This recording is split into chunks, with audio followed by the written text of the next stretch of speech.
So this was my uncle's 1970 Sprint. He had this bike back in the 80s, I believe. I'm not sure exactly when he bought it, but he handed it over to me because he thought I could do something with it, and it's been sitting in his garage since 1991. And when I spoke to my uncle, I asked him about it. He said it did run last time he parked it, but the issues that he's having is right here. This is stripped out and no good, and that's all that is the kicker. So this is a 6-volt system, no battery. We have exhaust it's not bad. I don't think it needs to be replaced. Little issues here and here, but that's not really so bad, and that chrome can actually be cleaned up, I believe. Coming over here, you know, everything seems to work. This is a right side shift, which is the complete opposite of most Harleys. If you don't know much about this bike, back in the early 70s, late 60s, when Honda and Kawasaki was putting out all these small bikes, Harley needed to compete, so they created something like this, which is Italian made. It's actually a, you know, Sprint, Harley-Davidson. You can see the paint. Yeah, the paint's pretty gnarly, but I'm not going to paint this bike. What I'm going to do is compound it and wax it.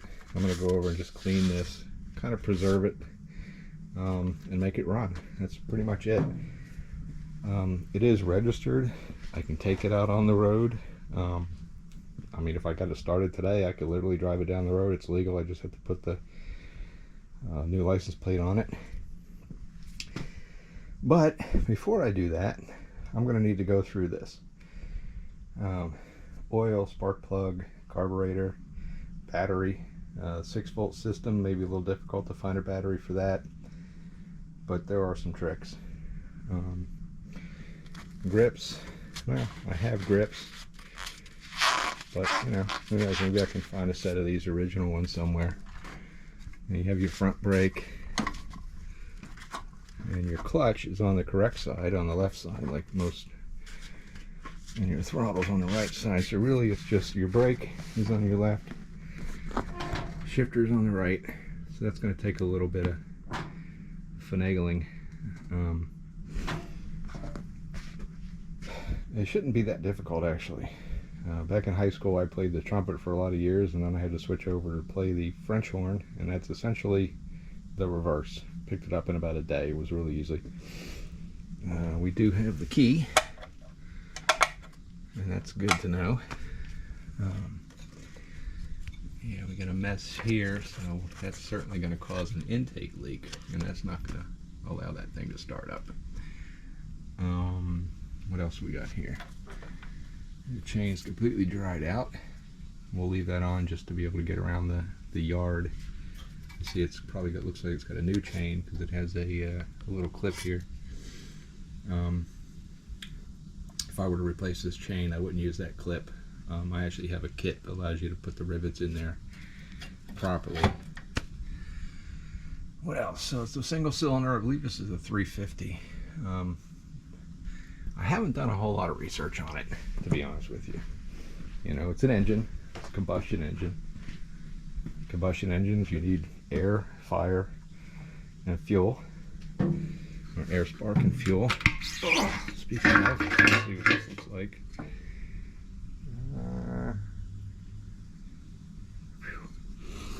Doesn't smell very good. Let me get a flashlight. Okay, so I got a flashlight here. Let's see what the tank looks like. Yeah, that's in bad shape. Although, well, it's not so bad. That looks like paint, not rust. That looks like rust. Go to the other side. So the other side here, yeah, that's, well,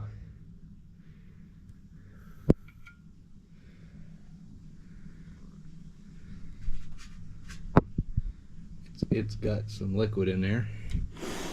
It smells like turpentine. But as far as rust goes, that's not so bad. I've seen a lot worse. What we have here, we have 8,700 miles on the Speedo. I'm going to assume those are correct, because this does not look like it's ever been apart. It doesn't look like anybody's ever replaced that speedometer. You know, you look at the electrical wiring here, nobody's messed with that. Which, if this was like a 71 FL or FLH, I guarantee this wire would be a freaking mess. But, you know, this is nice because this is essentially what looks like an unmolested, they say. This bike has not been taken apart. Electrical is like exactly the way it should be. So yeah, this actually might be one of my easier ones. Because if I don't have to redo the electrical harness like I've had to do on basically everything I've ever owned, then we should be in good shape. And what else we got here? I think this was called a hamburger brake. I'm not sure exactly. I have to look that up. It's essentially, it's an internal drum they got in the front and back. Let's see, wire sticking out over here. Don't know what this is for. Probably like an auxiliary, something like that. You know, look at that. Still got the factory clamps. That's cool. All right. Yes, how can I get excited over such a bunch of rust? I'll tell you, this is pretty neat. I mean, that's not.